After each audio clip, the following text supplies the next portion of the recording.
Shalom, salam berkat dari kami untuk pendengar sekalian. Saat ini pendengar akan diberkati dengan program Hari Ini Harinya Tuhan bagian yang ke-8.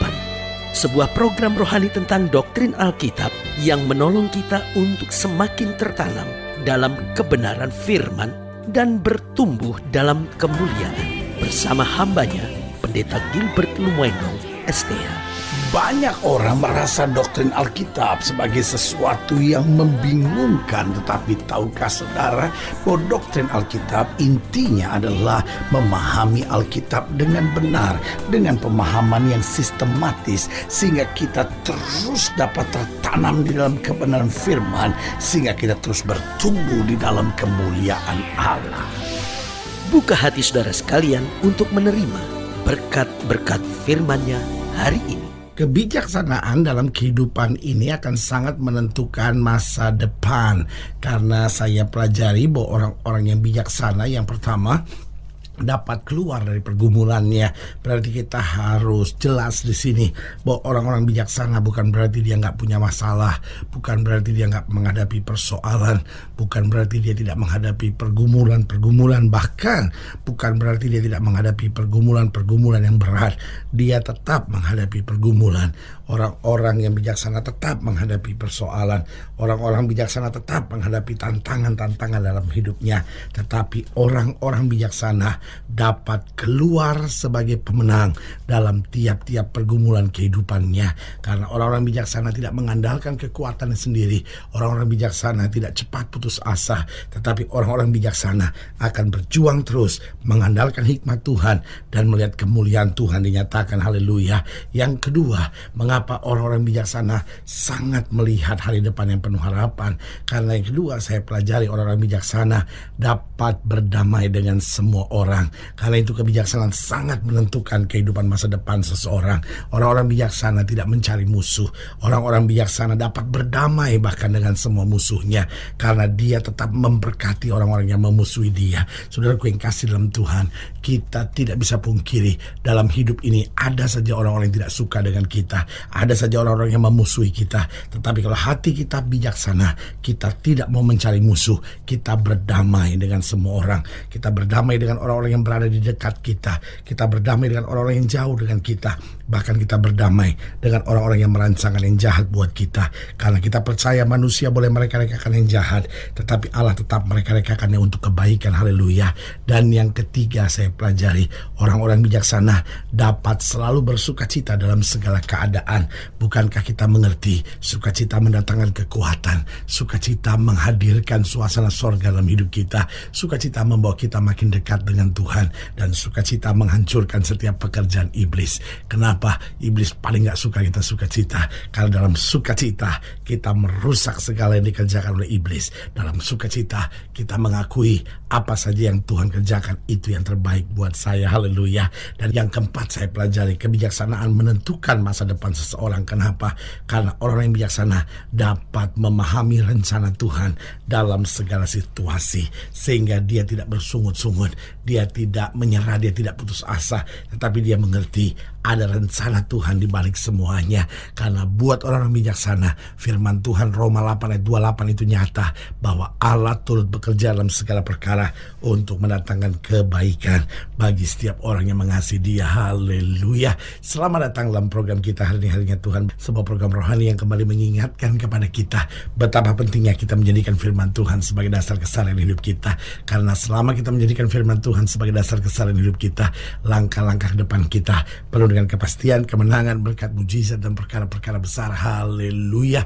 Dan dalam program ini kita sedang membahas tentang bertindaklah bijaksana.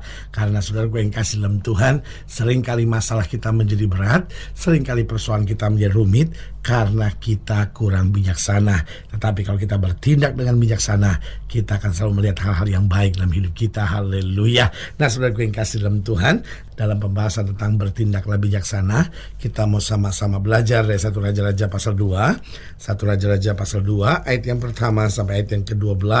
1 Raja-Raja pasal 2 ayat yang pertama sampai ayat yang ke-12.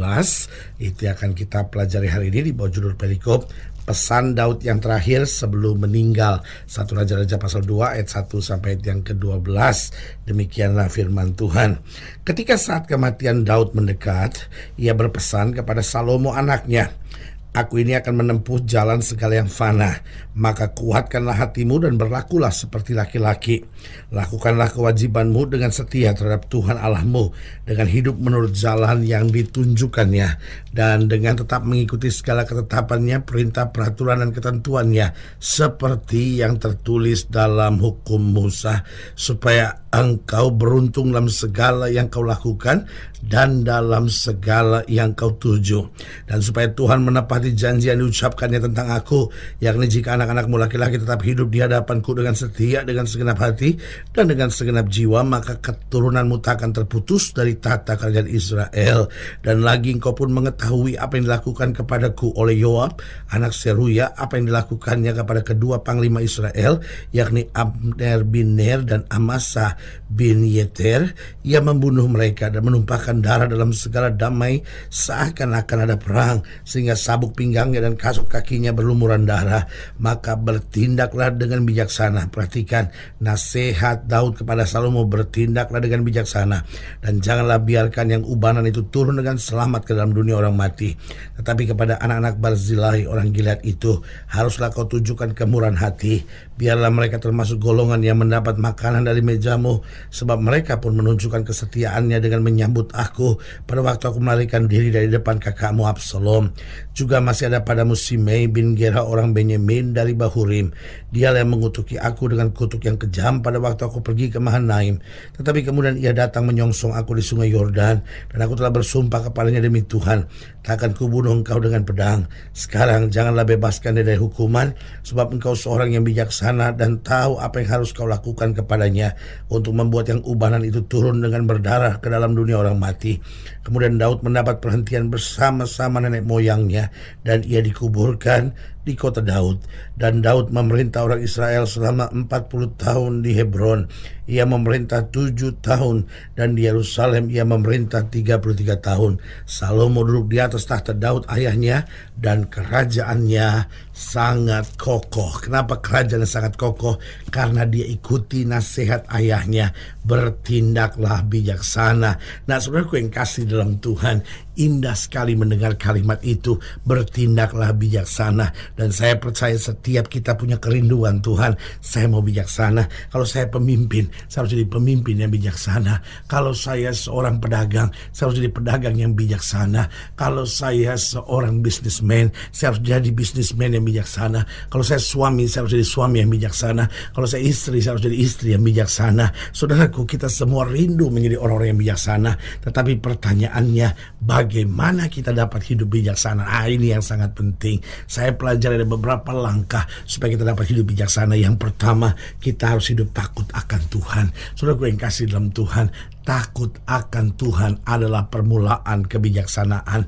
Artinya kalau di hati kita takut akan Tuhan, maka di langkah-langkah kita ada kebijaksanaan. Kalau di hati kita ada takut akan Tuhan, maka di segala pikiran kita ada kebijaksanaan. Kalau di hati kita ada takut akan Tuhan, maka di setiap perkataan dan keputusan kita selalu ada kebijaksanaan. Berarti yang pertama, bagaimana kita dapat hidup bijaksana?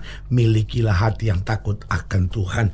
Yang kedua, saya pelajari bagaimana kita dapat hidup bijaksana. Kita harus senantiasa dekat dengan firman. Saudaraku yang kekasih dalam Tuhan, bukankah firman Tuhan adalah buku kebijaksanaan? Bukankah firman Tuhan adalah mata air kebijaksanaan? Saudaraku yang kasih dalam Tuhan, kita nggak bisa bijaksana hanya karena sekedar kepintaran. Kita nggak bisa bijaksana hanya sekedar dengan pengalaman. Tetapi buat saya, kebijaksanaan datang kalau kita bergaul akrab dengan firman. Bangun pagi kita baca firman, kita renungkan firman, kita nyanyikan pujian-pujian yang berisi dan mengandung firman Tuhan. Lalu setiap langkah yang kita mau ambil, kita pikirkan firman Tuhan terlebih dahulu. Apa maksud Tuhan, apa rencana Tuhan, kira-kira apa yang sesuai dengan firman Tuhan.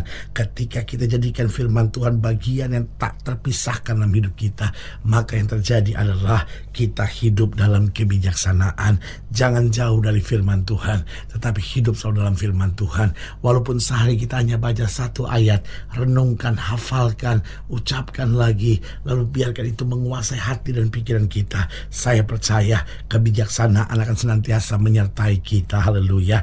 Yang ketiga, bagaimana kita dapat hidup bijaksana? Bergaulah dengan benar. Tahukah saudara, pergaulan yang buruk menghancurkan kebiasaan yang baik.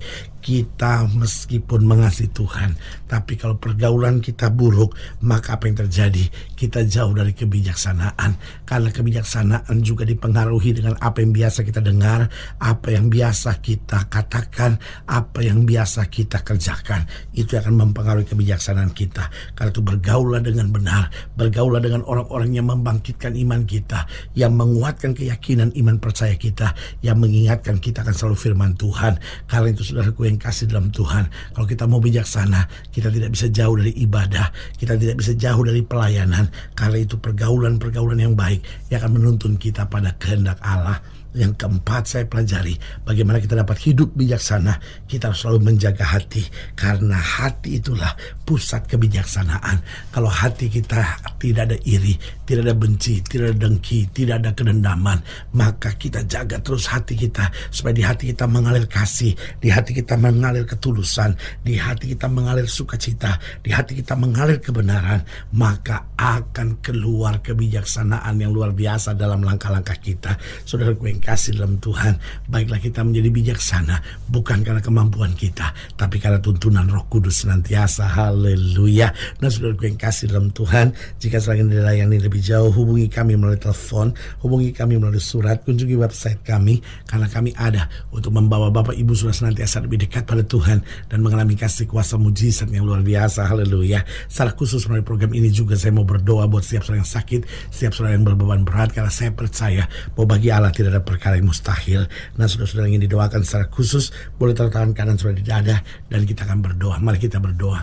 Bapa, dalam nama Yesus, hamba doa buat yang sakit, hamba doa buat yang berbeban berat, hamba doa untuk setiap mereka sedang menghadapi masa-masa yang sukar, karena hamba percaya bahwa bagi Allah tidak ada perkara yang mustahil. Bapa, hamba berdoa di dalam nama Yesus, Tuhan jamah, yang sakit Tuhan sembuhkan, yang lemah Tuhan kuatkan, yang susah Tuhan hiburkan, yang jatuh Tuhan angkat, sehingga hari-hari penuh kemenangan boleh berlaku. Bahkan hamba berdoa di dalam nama Yesus untuk mereka yang taruh tangan kanannya di dada, karena rindu menjadi orang yang hidup dalam kebijaksanaan. Tuhan tuntun dalam kuasa-Mu, sehingga dimanapun kami ada, kami boleh menjadi orang-orang bijaksana yang menyenangkan hati Tuhan dan menjadi berkat bagi sesama. Di dalam nama Yesus kami berdoa. Haleluya. Amin. Saudara yang kasih dalam Tuhan, kita sudah berdoa. Ingat, Allah tidak pernah lalai menepati janjinya.